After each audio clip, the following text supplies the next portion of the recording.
Ranau merupakan sebuah daerah negeri di bawah Bayu, terletak di kaki Gunung Kinabalu dan juga di atas limbungan Banjaran Keruaka. Dengan keluasan 3,555,51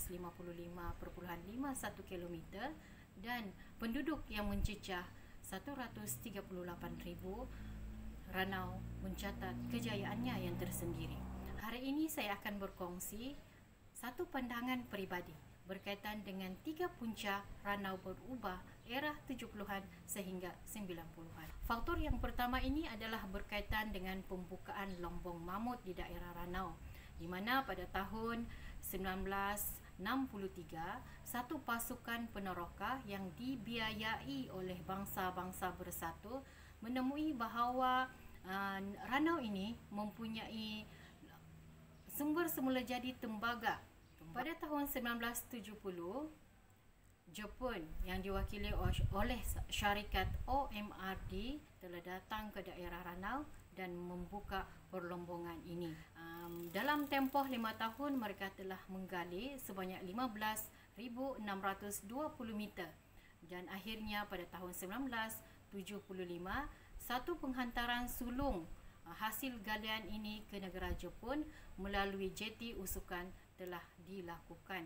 Bermula dari titik tolak penghantaran yang pertama ini, maka daerah Ranau telah berubah kepada sebuah daerah perlombongan. Yang paling penting, Jepun telah membawa pelbagai kemudahan terutama jentera, telah membawa pembangunan terutamanya kemudahan jalan raya dan juga memberi peluang pekerjaan kepada penduduk di daerah Ranau. Telusuri punca yang kedua yang saya akan bawakan, iaitu berkaitan dengan pembalakan kayu balak di daerah Ranau. Daerah Ranau ini merupakan daerah yang mempunyai jenis hutan hujan tropika dan hutan gunung. Oleh itu, pelbagai jenis kayu balak boleh ditemui di daerah ini, iaitu seperti kayu jelutung, kayu meranti, kayu merbau dan kayu cengat. Kegiatan pembalakan di daerah Ranau amat rancak pada tahun 1987 selama 10 tahun dengan kemasukan pelbagai jenis jentera yang mengakibatkan penerokaan sumber balak tersebut. Namun pada tahun 1997, di bawah pelaksanaan pengurusan hutan berkekalan telah mengubah bagi penerokaan ini, iaitu penerokaan semakin dikuatkuasakan undang-undangnya. Walau bagaimanapun selama 10 tahun atau lebih dan sekarang pun masih berlaku penerokaan secara haram atau secara kecil-kecilan, aktiviti pembalakan di daerah Ranau ini telah memberi impak yang sangat besar kepada daerah Ranau, terutamanya pandang darat fizikal daerah Ranau. Kalau dulu kita disajikan dengan hijaunya hutan hujan tropika dan hutan gunung, tapi sekarang kita dihidangkan dengan hutan sekunder.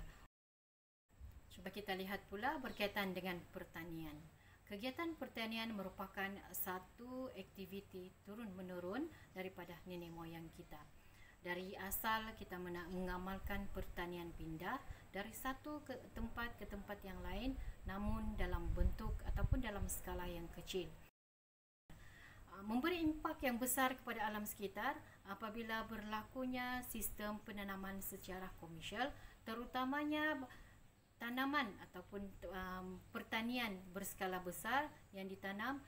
Pada awalnya kita membawa kopi dan koko. Selepas kopi dan koko, kita bawa pula getah dan kelapa sawit.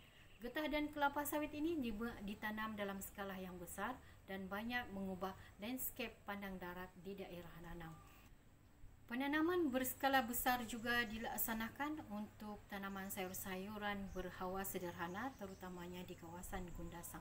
Ini juga telah memberi impak kepada hutan gunung kita.